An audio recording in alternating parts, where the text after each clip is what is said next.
आपका कंसर्न बहुत जायज़ है। मैं ऑथेंटिकेट तो नहीं कर सकता हूं क्योंकि मैं अपडेटेड नहीं हूं, लेकिन पिछले डिज़ास्टर के बाद इस पर कुछ स्टडी होने के लिए गवर्नमेंट ऑफ इंडिया ने कुछ लोगों को लगाया है। वो रिपोर्ट आई है कि नहीं आई है, and not only for Himachal, for Uttarakhand also, दोनों के लिए सम इन्वेस्टिगेशन नहीं कहेंगे, सम स्टडी एनालिसिस ये तो किया जा रहा है। अब उसका अपडेट पोजीशन मैं नहीं दे सकूंगा। मेरा नाम शिवा भारद्वाज है और मैं संवाद भारत से हूँ। आपसे सवाल ये है कि हिमाचल प्रदेश में जिस तरह अलग अलग राज्यों की भी बात हो रही है कि रेवेन्यू डेफिसिट ग्रांट को बंद कर दिया गया है, सबसे पहले तो मैं इसका कारण जानना चाहूंगी कि ऐसा केंद्र सरकार ने। और दूसरा सवाल ये, आप कांग्रेस की बात कर रहे हैं कि कांग्रेस में मंत्रियों में आपस में लड़ाई है। अभी हाल ही में हमने देखा कि कांगड़ा से, जिसे सत्ता का द्वार कहा जाता है, आपके दो पूर्व मंत्री और एक सांसद राकेश पठानिया और डॉक्टर राजीव भारद्वाज ने खुलकर पार्टी के खिलाफ बोला और पार्टी के लोगों के खिलाफ बोला। भाजपा को अनुशासित पार्टी माना जाता है, ऐसे में ऐसे लोगों के खिलाफ भी आप लोग एक्शन लेंगे क्या? पार्टी सजग है और पार्टी हमेशा सजगता के साथ चीज़ों को देखती है। इन सारी चीज़ों के पर नजर रखना पार्टी का काम है, वो कर रही है।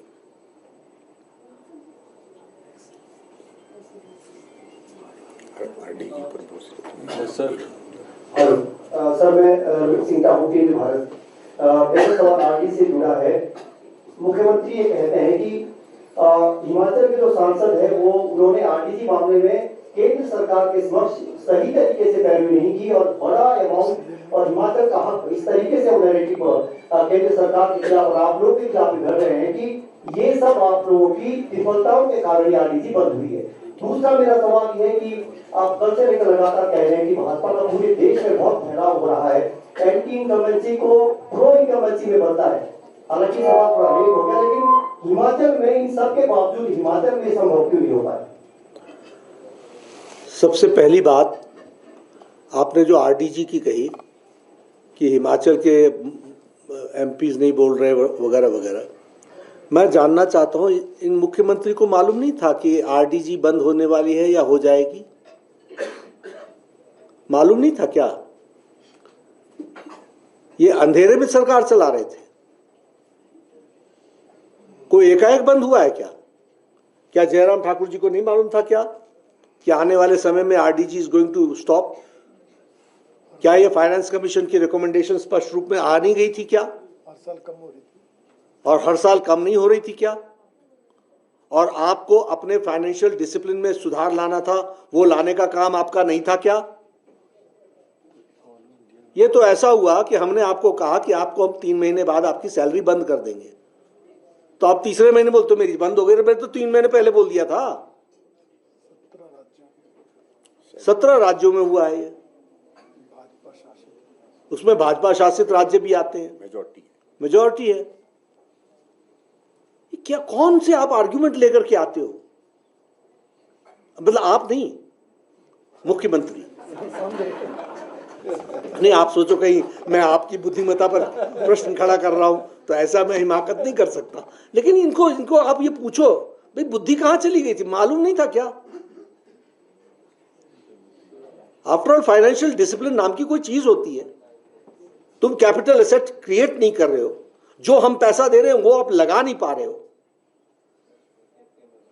अभी मैं आपको बताता हूं, आप 5 साल बाद पूछूंगा आपसे, ये जायका का पैसा हम जितना दे करके जा रहे हैं, ये कितना धरती पर लगता है, मैं देखूंगा।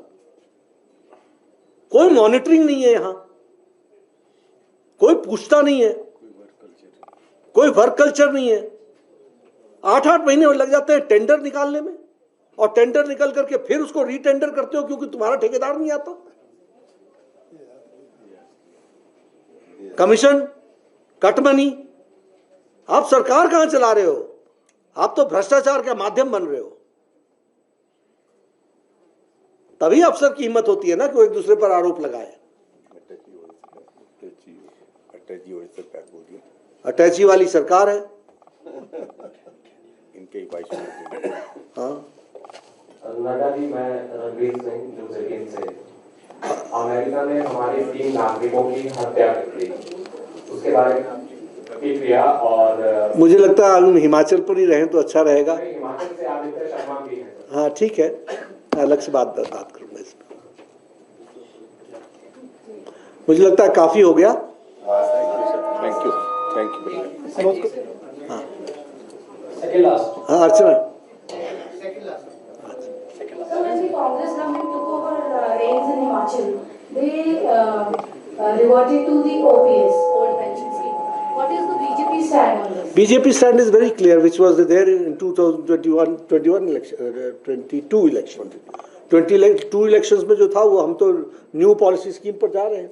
सर जिनका हो चुका है OPS में रोल, उनका क्या करेंगे? वो डिटेल्स को देखेंगे जयराम जी, आप लोग सब लोग मिलकर के। नड्डा जी, मेरा Yes, सवाल आ गया। आपसे ये है कि आपने राजनीति हिमाचल से शुरू की, फिर आप केंद्र में गए, अब क्या वापस नड्डा जी हिमाचल आने का ख्याल रखते हैं या? मैं हिमाचली हूँ, लेकिन मैं दिल्ली में काम कर रहा हूँ, वहीं करूँगा। लास्ट क्वेश्चन क्या है? मेरा सवाल है, आपने काफी डिटेल में बताया कि हिमाचल की फाइनेंशियल स्थिति क्या है, तो आप जानते हैं कि हिमाचल में 1 लाख करोड़ से ज्यादा का कर्ज हो गया, तो क्या इस स्थिति से हिमाचल को बाहर निकालने के लिए केंद्र सरकार हिमाचल को कोई स्पेशल पैकेज देगी, जैसे हिमाचल गवर्नमेंट बात मांग करके, या आप बीइंग हिमाचली आप इस तरह से कोई बात केंद्र सरकार के सामने रखें कि हिमाचल को स्पेशल पैकेज दिया ताकि इस खस्ता हाल निकला जाए, क्योंकि आज ग्राउंड पे कोई काम नहीं हो रहा है, तो बेहतर बातें देंगे। ज्ञान जी, पैकेज नाम की कोई चीज नहीं होती, हैंड होल्डिंग होती है। हम आपका हैंड होल्डिंग करते हैं, ठीक है, आप फाइनेंशियल प्रॉब्लम में आ गए, हम आपको ये ग्रांट देते हैं, आपको ये डिसिप्लिन लाना पड़ेगा। तो इस तरीके से स्कीम्स डेवलप होती हैं। आपको हम इंफ्रास्ट्रक्चर में इतना पैसा देते हैं, आपको इस मोड में इसको खर्च करना पड़ेगा। तो इस तरीके से हैंड होल्डिंग होती है। उस हैंड होल्डिंग के लिए finance department government of India Modi ji के नेतृत्व में सदा तैयार है। लेकिन आपका तरीका क्या है? पैसे दे दो, पूछो मत, पैसे दे दो, पूछो मत, ये से तो कैसे चलेगा? तो हम तैयार हैं, हम हैंड होल्डिंग के लिए तैयार हैं, लेकिन आपको पैकेज के नाम पर हम दे दें और फिर तुम उड़ाओ मस्ती और फिर आ जाओ कि हमारे को फिर से चाहिए, तो ये नहीं चलेगा। पत्रकार वार्ता में हमारे साथ उपस्थित पार्टी के अध्यक्ष श्री राजीव बिंदल जी, पूर्व मुख्यमंत्री और विपक्ष के वर्तमान नेता श्री जयराम ठाकुर जी, हमारे प्रभारी संजय टंडन जी, लोकप्रिय सांसद यहाँ के सम्माननीय सुरेश कश्यप जी, राज्यसभा में मेरे साथी सिकंदर जी, रणधीर शर्मा जी, राज्यसभा में मेरे साथी हर्ष महाजन जी, राकेश जमवाल जी, और यहाँ उपस्थित हमारे सभी वरिष्ठ पत्रकार बंधु, मीडिया के और प्रिंट मीडिया और इलेक्ट्रॉनिक मीडिया के मेरे साथी। सबसे पहले तो मेरा ये सौभाग्य है कि मुझे आज अपने कर्म भूमि पर आने का मौका मिला है और अपने सभी वरिष्ठ पत्रकारों से भी मिलने का मौका मिला है। ये पत्रकार वार्ता तो ज़रूर है, लेकिन एक तरीके से पत्रकार मिलन है, क्योंकि मेरा आपसे मुलाकात होना संभव हो पाया है। ये मेरे लिए विशेष खुशी का विषय है। कल मैंने आदरणीय प्रधानमंत्री नरेंद्र मोदी जी के नेतृत्व में चल रही 12 साल से जो लगातार निरंतर प्रधान सेवक के रूप में उनके नेतृत्व में देश की जो उन्होंने सेवा की है, उसके बारे में विस्तृत रूप से चर्चा की थी। और उसी को आगे बढ़ाते हुए कल मैंने इस बात की भी चर्चा की थी कि आज़ाद भारत में सबसे लंबे अवधि तक प्रधान सेवक के रूप में सेवा करने का सौभाग्य आदरणीय नरेंद्र मोदी जी को मिला है और मिल रहा है। उन्होंने जवाहरलाल नेहरू जी का भी रिकॉर्ड 4,398 दिन का उसको तोड़कर वो सबसे लंबे समय तक प्रधानमंत्री के रूप में सेवा कर रहे हैं। मित्रों, जहाँ तक हिमाचल का सवाल है, सबसे पहले तो आपके माध्यम से मैं हिमाचल की जनता को बहुत बहुत कोटि कोटि धन्यवाद देना चाहता हूँ कि उन्होंने बारंबार चुनाव में आदरणीय मोदी जी को अपना आशीर्वाद दिया है।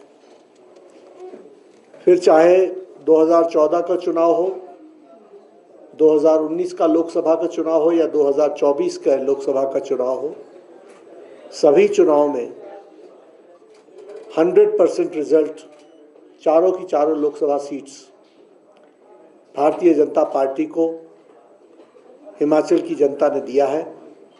मैं अपनी ओर से हिमाचल की जनता को इसके लिए विशेष करके बहुत धन्यवाद देता हूं, आभार व्यक्त करता हूं।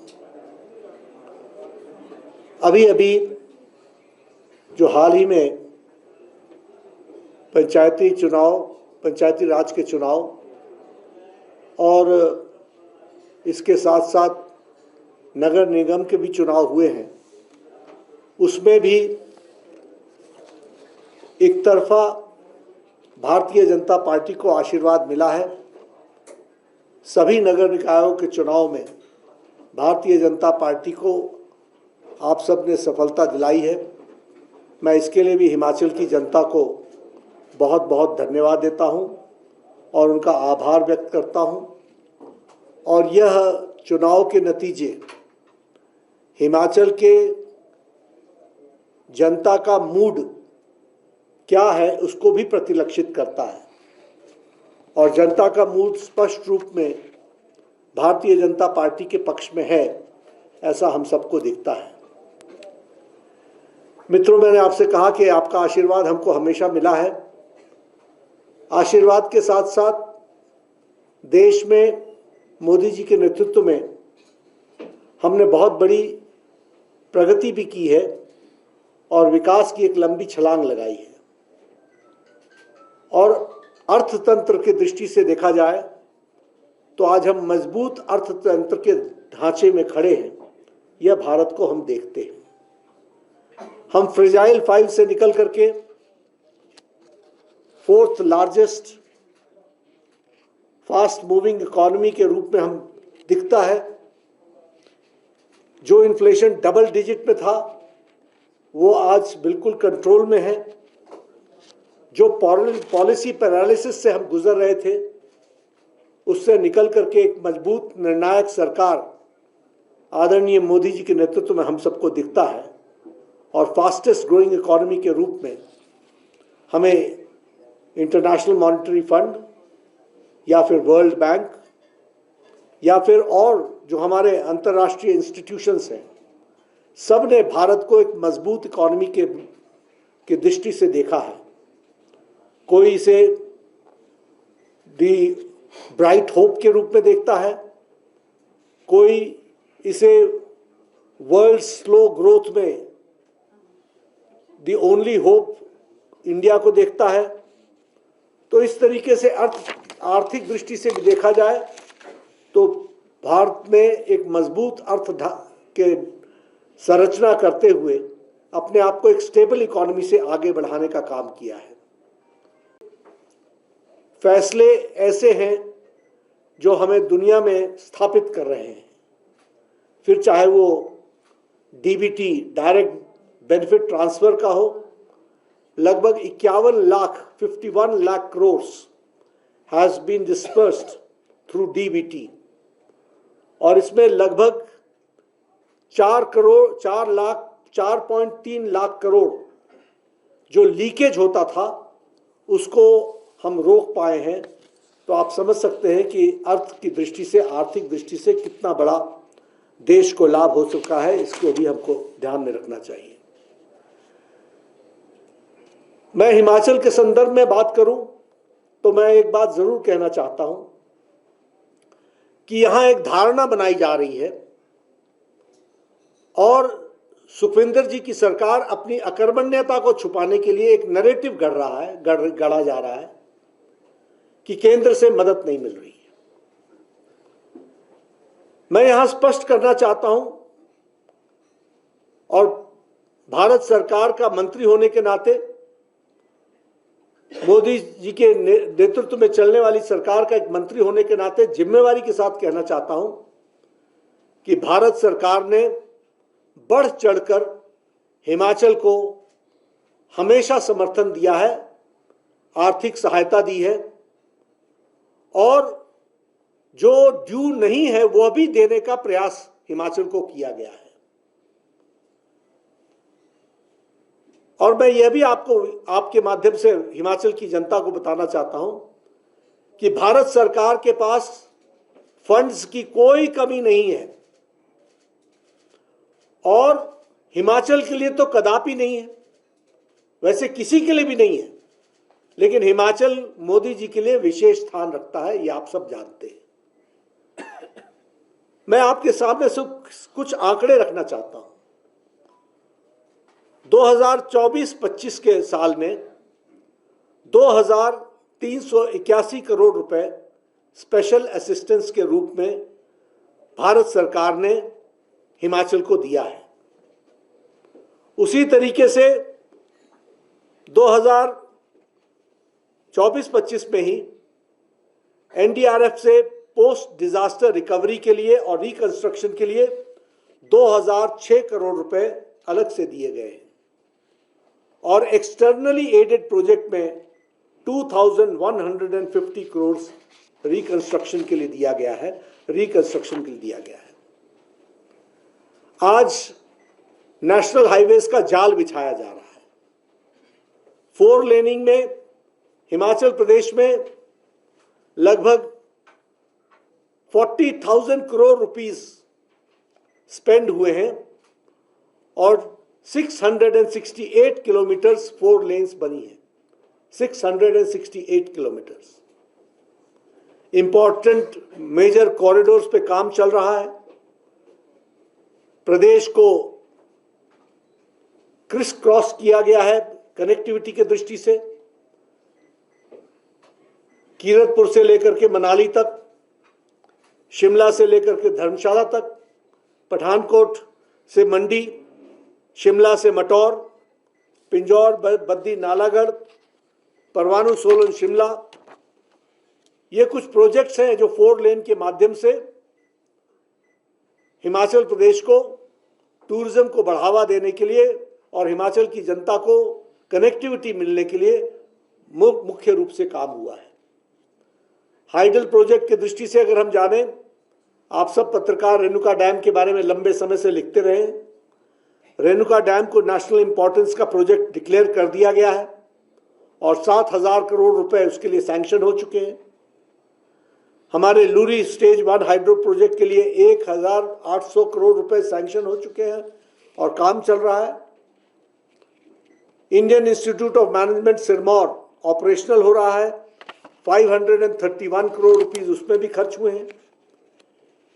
Indian institute of information and technology Una, इसको 13 अक्टूबर 2022 को डेडिकेट कर दिया गया है। स्मार्ट सिटीज में शिमला और धर्मशाला जहां इंक्लूड हुए हैं, वहीं 1,188 करोड़ रुपए इस पर खर्च हुए हैं। उसी तरीके से रेलवेज में इसी साल हिमाचल के लिए 2,911 करोड़ रुपए खर्च हो रहे हैं। 2,911 करोड़ रुपीस। 4 प्रोजेक्ट्स पर काम चल रहा है। 255 किलोमीटर की रेल लाइन में 13,168 करोड़ रुपए खर्च हो रहे हैं। अमृत भारत के स्टेशन 4 स्टेशन को वर्ल्ड क्लास स्टेशंस बनाया जा रहा है, जिसमें अंब अंदौरा आता है, बैजनाथ पपरोला आता है, पालमपुर आता है, शिमला आता है। ये सब वर्ल्ड क्लास रेलवे स्टेशंस बनाए जा रहे हैं। उसी तरीके से वंदे भारत जो 165 से ज़्यादा ट्रेन चल रही हैं, उसमें हिमाचल में भी दिल्ली अंब अंदौरा ये ट्रेन ऑपरेशनल है। इलेक्ट्रिसिटी में सूर्य घर योजना में बहुत बड़ा काम हुआ है। बहुत छोटी अवधि में 10,339 घरों के रूफटॉप्स पर सोलर पैनल्स लग चुके हैं। सब्सिडी 73 लाख की सब्सिडी दी जा चुकी है। हेल्थ केयर पर मैं विशेष करके आना चाहूँगा। हेल्थ केयर में एम्स बिलासपुर 1400 करोड़ रुपए की लागत से तैयार है, ऑपरेशनल है। 2000 करोड़ रुपए प्रति वर्ष उस पर खर्च हो रहे हैं। रेकरिंग कॉस्ट उसका 2000 करोड़ रुपए है प्रति साल का। 547 नए मेडिकल कॉलेजेस बने हैं। कुल मिलाकर के देश में 820 मेडिकल कॉलेजेस बने हैं। चंबा, नाहन और हमीरपुर को 547 करोड़ रुपीस देकर के इन हॉस्पिटल्स को, इन मेडिकल कॉलेजेस को भी चलाया गया है। पीजीआई का सैटेलाइट सेंटर पर काम तीव्र गति से चल रहा है। 400 करोड़ रुपए से ज़्यादा खर्च हो चुके हैं। सुपर स्पेशलिटी ब्लॉक जो चमियाना में बना है, वह भी 200 करोड़ रुपए की लागत से बना है। ये दीगर बात है कि मैंने 2012 में शिलान्यास किया था और बनाने में आपने 2026 लगा दिए।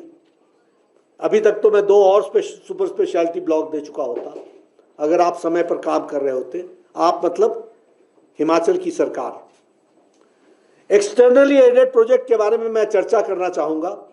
ये बार बार चर्चा करते हैं कि हमको जायका मिला और जापान को धन्यवाद देते हैं।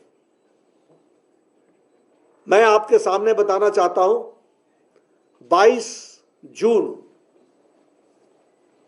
मई 2025 को हमारे मुख्यमंत्री मुझसे मिलने दिल्ली आए थे और उन्होंने एक्सटर्नली एडेड प्रोजेक्ट के बारे में मेरे से चर्चा की थी। और 30 जून 2025 को इनको 1422 करोड़ रुपए का हम लोगों ने जायका से प्लान अप्रूव कराया और इनको भारत सरकार की सहमति से जायका का 1422 करोड़ रुपए मिला है। उसमें भी मैं एक बात बता दूं कि ये 90% ग्रांट है, 90% भारत सरकार देने वाली है, 90%। इसलिए यहां जो ये दिखाते हैं कि मैं जापान से लाया, ये जापान से नहीं लाया, ये इंटरनेशनल ऑब्लिगेशन है जो जापान और भारत के बीच में करार है, जिसको भारत रिपे करता है, भारत सरकार रिपे करती है। और 90% का ग्रांट हिमाचल प्रदेश को मोदी जी की सरकार ने दिया है। ये हमको ध्यान में रखना चाहिए, जिससे आपका हमीरपुर के मेडिकल कॉलेज को आप स्ट्रेंथन कर रहे हो, नाहन के मेडिकल कॉलेज को स्ट्रेंथन कर रहे हो, मंडी नेरचौक के मेडिकल कॉलेज को स्ट्रेंथन कर रहे हो, टांडा के मेडिकल कॉलेज को स्ट्रेंथन कर रहे हो, चंबा के मेडिकल कॉलेज को स्ट्रेंथन कर रहे हो और आईजीएमसी को आप स्ट्रेंथन कर रहे हो। ये मैं इसलिए आपको बता रहा हूं कि ये जो तस्वीरें बदल रही हैं, ये बदलना भारत सरकार आदरणीय मोदी जी के आशीर्वाद से हो रहा है। ये ध्यान में रखना चाहिए। और 22 मई को ये मुझसे मिले और 30 जून को इनको जायका का प्रोजेक्ट क्लियर करके दिया गया है। ये हमको ध्यान में रखना चाहिए। उसी तरीके से 3 टेस्ला एमआरआई मशीन्स दे रहे हैं, हाई एनर्जी लिनैक मशीन मंडी और चंबा में दे रहे हैं, कैंसर हॉस्पिटल हमीरपुर में एस्टैब्लिश कर रहे हैं। अब मैं आपको बताना चाहता हूं कि ये जो वो रोना रोते हैं कि हमें पैसे नहीं मिल रहे, हमें पैसे नहीं मिल रहे, मैं इनकी तस्वीर आपको बताना चाहता हूं। 2021-22 में प्रधानमंत्री Ayushman Bharat health infrastructure mission PM अभीम में इनको हमने 360 करोड़ रुपए दिए हेल्थ के लिए, सिर्फ हेल्थ के लिए। 15 क्रिटिकल ब्लॉक बनने थे, 15 क्रिटिकल ब्लॉक। 2025-26 आ गया, पीएम अभीम क्लोज डाउन हो रहा है, अब बंद होगा, ये स्कीम समाप्त हो रही है। एक भी critical care unit Himachal Pradesh में नहीं बना है। ये है इनके कारनामे। 12 इंटीग्रेटेड पब्लिक हेल्थ लैब्स, इनको बनाने के लिए हमने इनको पैसा दिया, अभी तक एक भी लैब बन करके तैयार नहीं हुई है, स्कीम समाप्त होने वाली है। उसी तरीके से 73 प्राइमरी हेल्थ यूनिट्स के ब्लॉक्स बनने थे, 73 अभी तक एक भी ऑपरेशनल नहीं हुआ है। स्कीम 25-26 में समाप्त होने जा रही है। ये है लाल के हाल पालने में नजर आते हैं, ये है इनके कारनामे। 5 साल की स्कीम थी, इनको हमने इसके तहत हेल्थ में ही हमने 360 करोड़ रुपए दिए थे, यह खर्च ही नहीं कर पाया, अब यह पैसा वापस जाएगा। उसी तरीके से 15वें फाइनेंस कमीशन में, 15th फाइनेंस कमीशन में सिर्फ हेल्थ में हमने इनको 521 करोड़ रुपए अप्रूव करके दिए, 521 करोड़। सिर्फ 52% ये खर्च कर पाए। 15 फाइनेंस कमीशन समाप्त हो चुका है, 16 फाइनेंस कमीशन शुरू हो गया है, पैसा लैप्स कर चुका है। सीएजी की रिपोर्ट में लगभग इन्होंने 1 लाख करोड़ रुपए का डेट डेवलप कर लिया है। मैं pharma drug, bulk drug park की बात करना चाहूंगा। जयराम जी मुख्यमंत्री थे, इन्होंने मुझसे बहुत आग्रह किया था। मैं उस समय भारत का स्वास्थ्य मंत्री था और मैंने bulk drug park Himachal Pradesh को दिया था और प्रधानमंत्री मोदी जी के आशीर्वाद से हमको मिला था। यह इसमें 1000 करोड़ रुपए ग्रांट है जो भारत सरकार ने ग्रांट दिया है। 225 करोड़ रुपए हम दे चुके हैं, अभी सिर्फ 102 करोड़ रुपए खर्च हुआ है। यह स्कीम 2025 में इनको एनवायरमेंटल क्लियरेंस के साथ ये शुरू हुई है। 2021-22 में मैंने स्कीम दी, 2025 में ये काम शुरू करते हैं और अभी सिर्फ 102 करोड़ रुपए खर्च कर पाए हैं।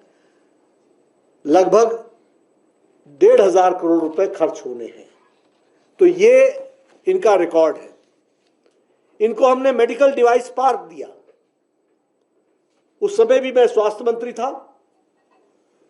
फार्मास्यूटिकल्स की तरफ से मेडिकल डिवाइस पार्क दिया गया, जयराम जी ने बहुत आग्रह किया था और उस समय भी इनको हमने 100 करोड़ रुपीस का आउटले दिया था। 10 फरवरी 2022 को यह स्कीम अप्रूव हुई थी और इन्होंने 2025 में स्कीम समाप्त होनी थी, तो इन्होंने 2024 में यह स्कीम लौटा दी।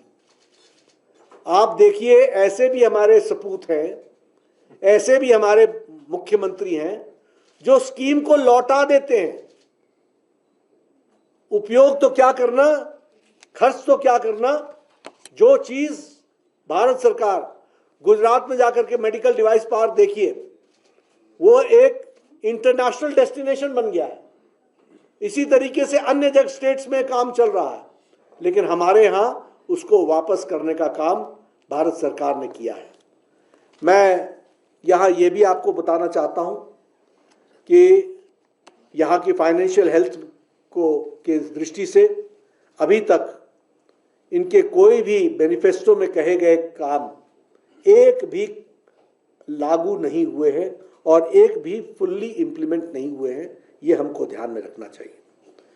मैं आपके सामने कुछ आंकड़े रखना चाहता हूं, हालांकि आंकड़े समझना थोड़ा सा एकदम आसान नहीं होता है, इसलिए मैं रिटन टेक्स्ट भी लाया हूं जो आपको इस मीडिया ब्रीफिंग के बाद मैं दे दूंगा ताकि आप इसका उपयोग कर लीजिए। लेकिन 2026 3,090 करोड़ रुपए का है। यह 70% डिक्रीज है 2025-26 से, यानी आपका कैपिटल आउटले भी 70% एक साल के अंदर डिक्रीज है। और ये डिक्रीज क्यों है? क्योंकि आप एसेट क्रिएशन के लिए जो आपको पैसा दिया गया था, आप एसेट क्रिएट नहीं कर पाए और इसलिए 70% का डिक्रीज है। 88% का पैसा आप सैलरीज, पेंशन्स और कमिटेड लाइबिलिटीज में आप खर्च कर रहे हैं। टोटल डेट जो जयराम जी के समय में 37.7% था ऑफ द जीडीपी, वह आज डेट 41% ऑफ द जीडीपी हो गया है। फिस्कल डेफिसिट देखा जाए तो वह 6.5% बढ़ गया है। जो हमारी सरकार में 3% ऑफ द जीडीपी था, वो 6.5% बढ़ गया है। आप सब लोग से बेहतर कौन जानता होगा कि एमपी और एमएलए लोकल डेवलपमेंट फंड आपके पास कितना आ रहा है और आपको कितना मिला है, ये इसके तो आप ही चश्मदीद गवाह हैं। हमारे एमएलए भाई लोग सब जानते हैं।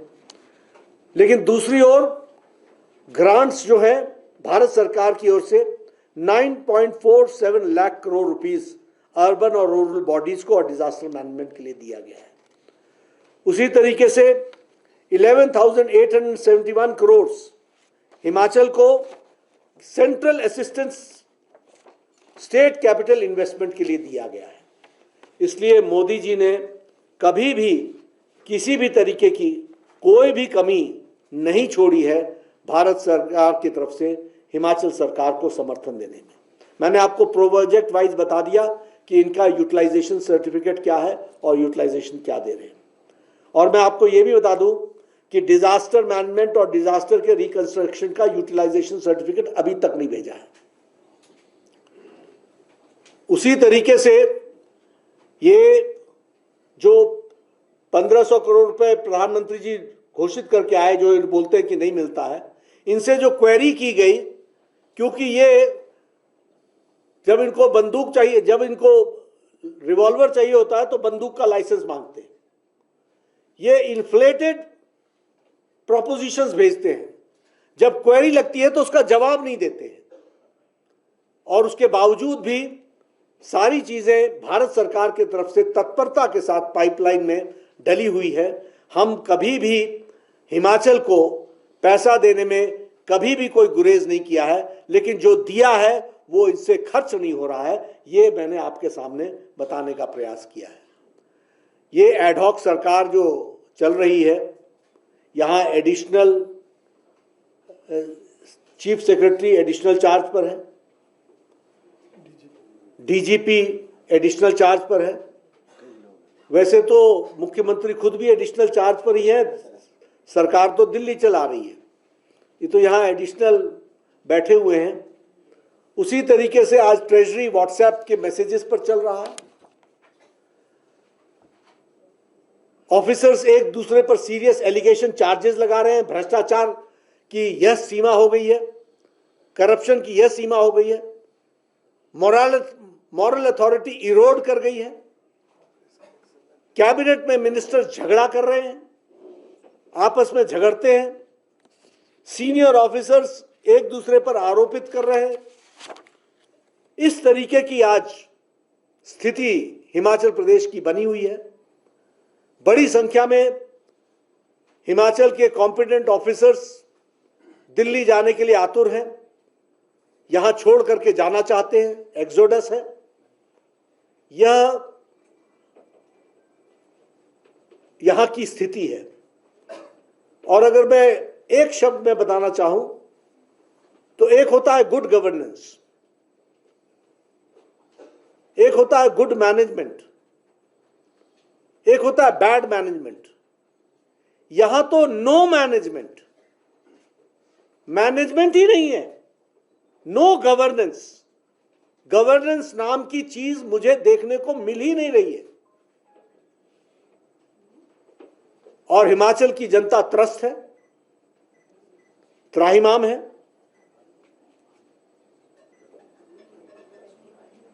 डायरेक्शनलेस गवर्नमेंट है,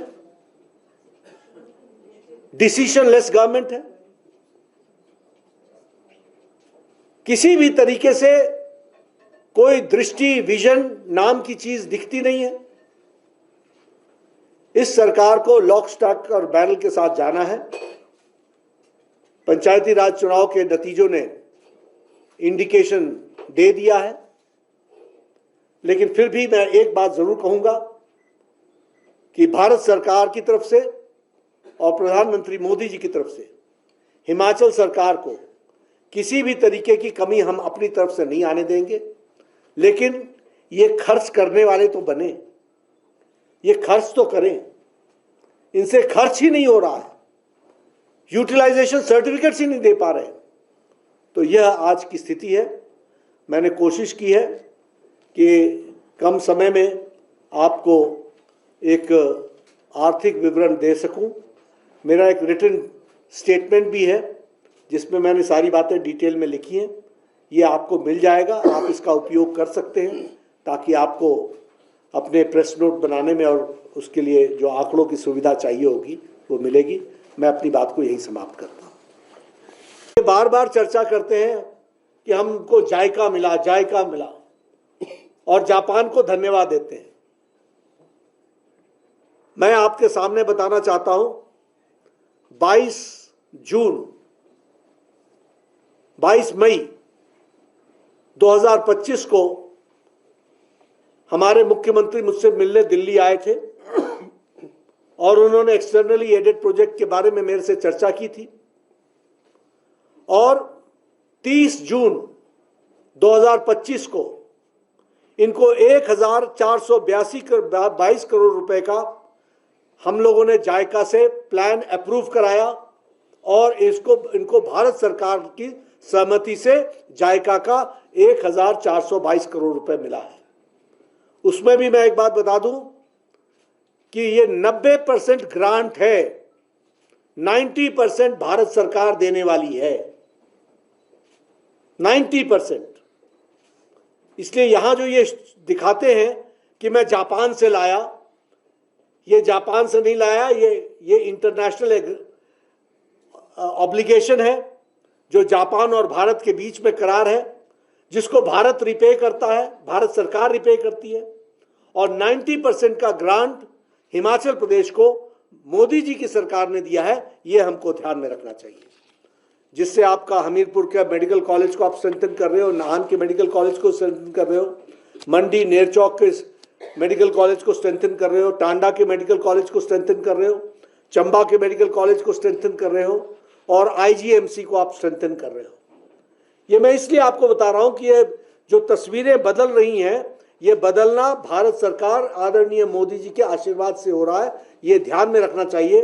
और 22 मई को ये मुझसे मिले और 30 जून को इनको जायका का प्रोजेक्ट क्लियर करके दिया गया है। ये हमको ध्यान में रखना चाहिए। उसी तरीके से 3 टेस्ला एमआरआई मशीन्स दे रहे हैं, हाई एनर्जी लिनैक मशीन मंडी और चंबा में दे रहे हैं, कैंसर हॉस्पिटल हमीरपुर में एस्टैब्लिश कर रहे हैं। अब मैं आपको बताना चाहता हूं कि ये जो वो रोना रोते हैं कि हमें पैसे नहीं मिल रहे, हमें पैसे नहीं मिल रहे, मैं इनकी तस्वीर आपको बताना चाहता हूं। 2021-22 में प्रधानमंत्री Ayushman Bharat health infrastructure mission PM अभीम में इनको हमने 360 करोड़ रुपए दिए हेल्थ के लिए, सिर्फ हेल्थ के लिए। 15 क्रिटिकल ब्लॉक बनने थे, 15 क्रिटिकल ब्लॉक। 2025-26 आ गया, पीएम अभीम क्लोज डाउन हो रहा है, अब बंद होगा, यह स्कीम समाप्त हो रही है। एक भी critical care unit Himachal Pradesh में नहीं बना है। यह है इनके कारनामे। 12 इंटीग्रेटेड पब्लिक हेल्थ लैब्स इनको बनाने के लिए हमने इनको पैसा दिया। अभी तक एक भी लैब बन करके तैयार नहीं हुई है, स्कीम समाप्त होने वाली है। उसी तरीके से 73 प्राइमरी हेल्थ यूनिट्स के ब्लॉक्स बनने थे, 73 अभी तक एक भी ऑपरेशनल नहीं हुआ है। स्कीम 25-26 में समाप्त होने जा रही है। यह है लाल के हाल पालने में नजर आते हैं। यह है इनके कारनामे। 5 साल की स्कीम थी, इनको हमने इसके तहत हेल्थ में ही हमने 360 करोड़ रुपए दिए थे, यह खर्च ही नहीं कर पाया, अब यह पैसा वापस जाएगा।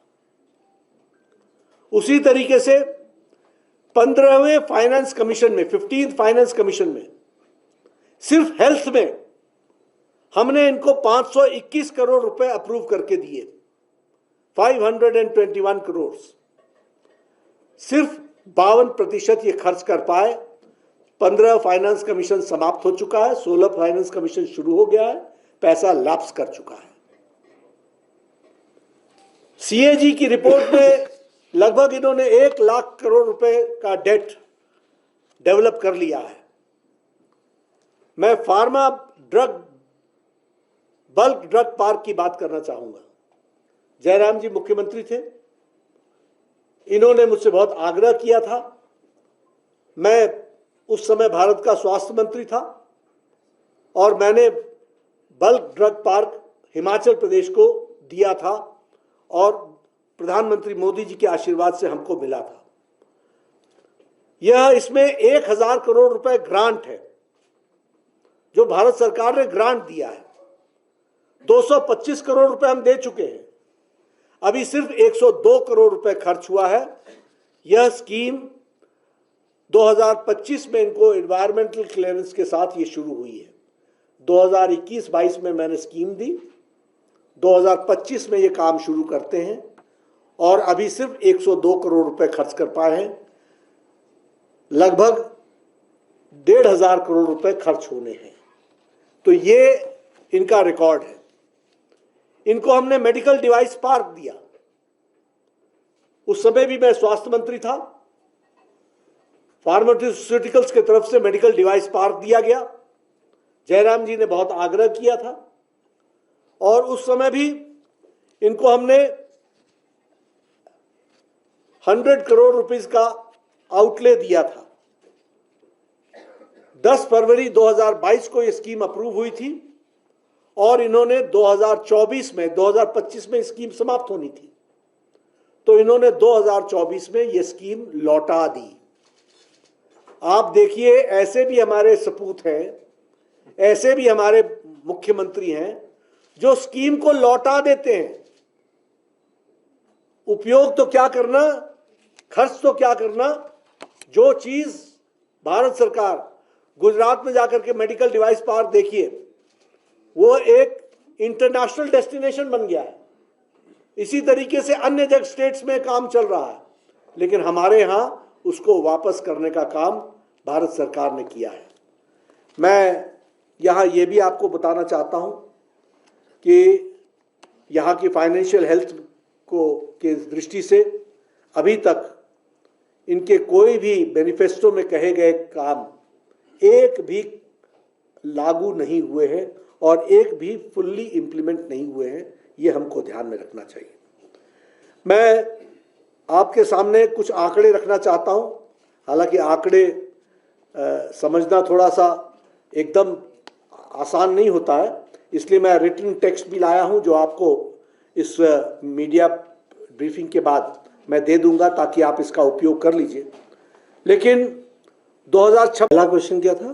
पहला सर 1500 करोड़ की क्वेरी क्या थी? 1500 करोड़ रुपए में इनको जो डिजास्टर में और डिस्ट्रक्शन में जो डिटेल्स देनी थी वो डिटेल्स नहीं दी गई। ये एब्स्ट्रैक्ट मांगते हैं पैसा, ये चाहते ये हैं कि तुम हमको पैसा दे दो फिर भूल जाओ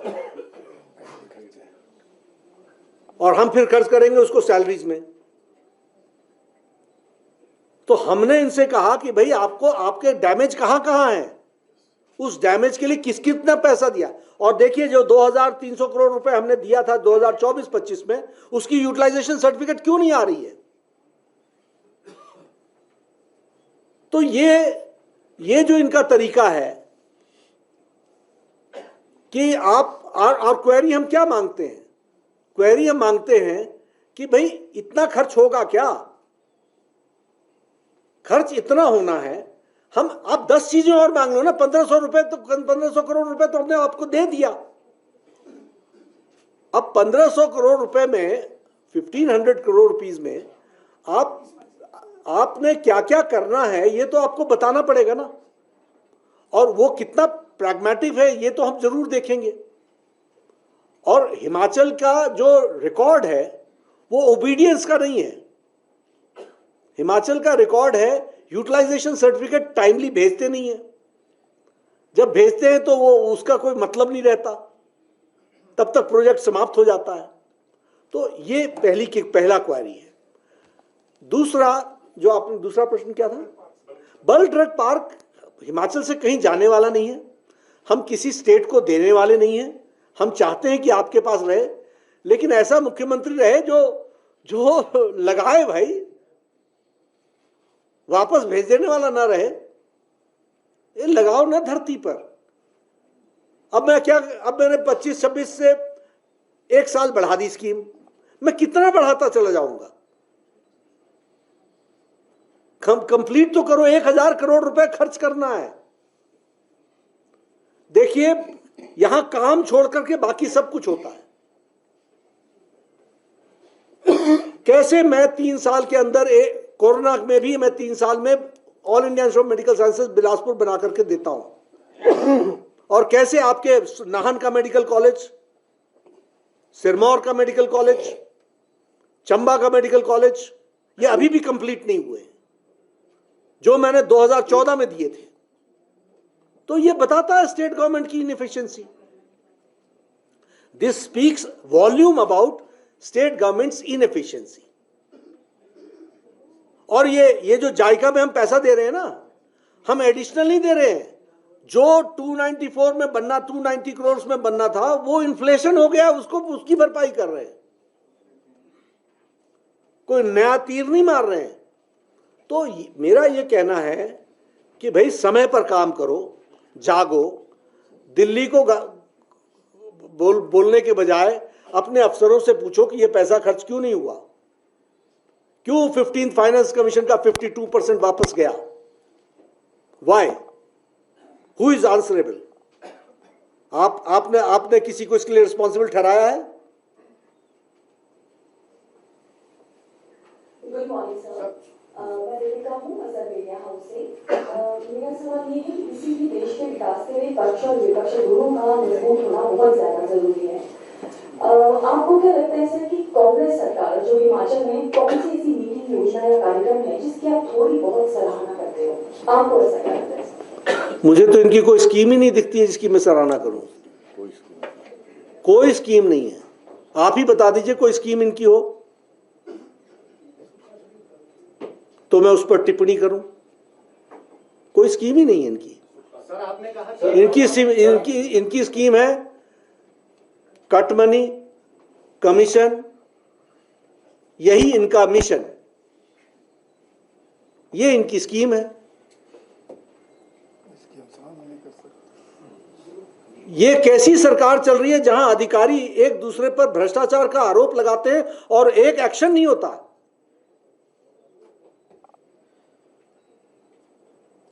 ये बताता है, it speaks volumes about your performance. शर्म आनी चाहिए।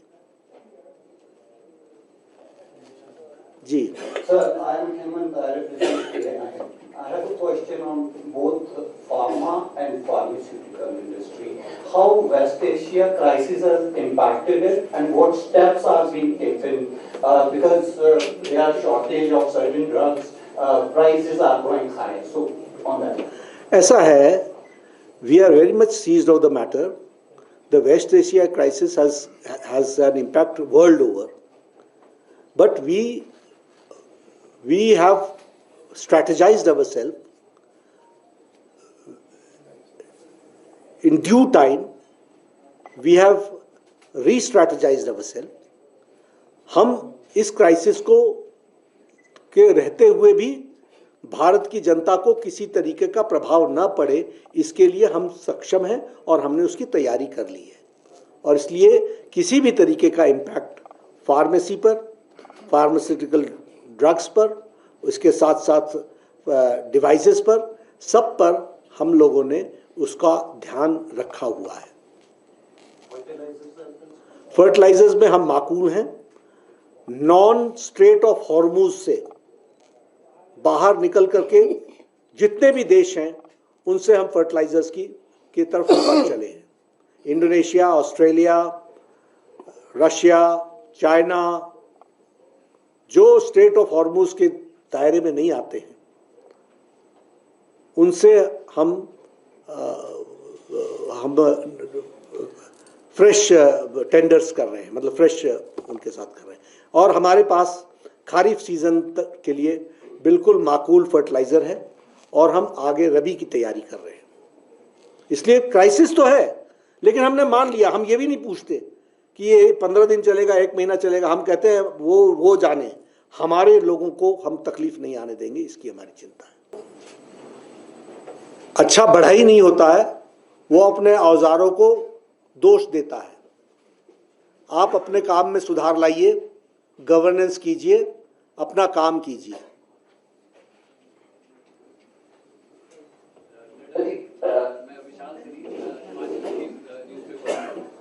आपके पास हेल्थ और फर्टिलाइजर दोनों डिपार्टमेंट का वेट करते हैं, सॉरी माइंड ठीक से नहीं कर पा रहे। मैं जानना चाहता हूं कि एक तो हिमाचल में कुछ reports cancer cases are on the rise because of use of fertilisers in Himachal.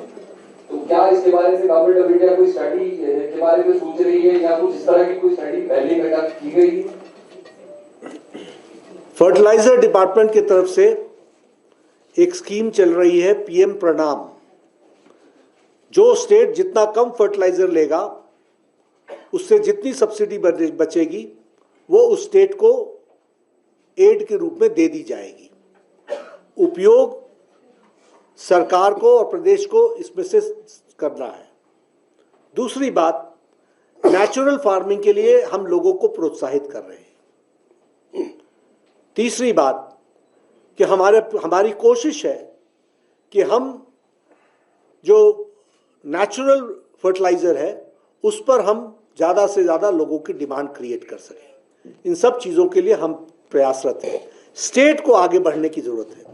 जैसे हमने कहा पीएम प्रणाम, तो पीएम प्रणाम में स्पष्ट है, आप अपना फर्टिलाइजर का यूटिलाइजेशन घटाइए, जितनी सब्सिडी हम आपको देते थे वो आपको हम दे देंगे, तो आप उसका उपयोग कीजिए। जहां तक कैंसर का सवाल है, मल्टी फैक्टर्स वर्क करते हैं, इसलिए सिर्फ फर्टिलाइजर ही एक विषय नहीं है। बतौर हेल्थ मिनिस्टर मैं ये कह सकता हूं, मेनी फैक्टर्स आर देयर। तो सारे फैक्टर्स पर काम चल रहा है। हेल्थ में हम प्रिवेंशन पर जोर दे रहे हैं, अर्ली डिटेक्शन पर जोर दे रहे हैं, ओवरवेट घटाओ। प्रधानमंत्री मोदी जी ने क्लेरियन कॉल दिया है, 10% तेल अपने खाने में से हटाओ, नमक कम करो, अपना वजन घटाओ। वजन बहुत बड़ा कारण है, ओबेसिटी बहुत बड़ा कारण है। जरा एक्सरसाइज करो, fit India movement, stay fit है। तो ये सारे जो हैं, ये अल्टीमेटली हेल्दी लाइफ को प्रमोट करते हैं, जो अल्टीमेटली कैंसर को रिडक्शन करेंगे। और लैंसेट की रिपोर्ट ये कहती है कि कैंसर हो जाने के बाद डिटेक्ट होने के 30 दिन के अंदर भारत के 90% लोगों का इलाज शुरू हो जाता है। और यह भारत सरकार आयुष्मान भारत में देखती है। तो मैं तो सब तरफ से आपकी चिंता कर रहा हूं। अब आप कैंसर से बचो, इतना आपसे मेरा निवेदन है।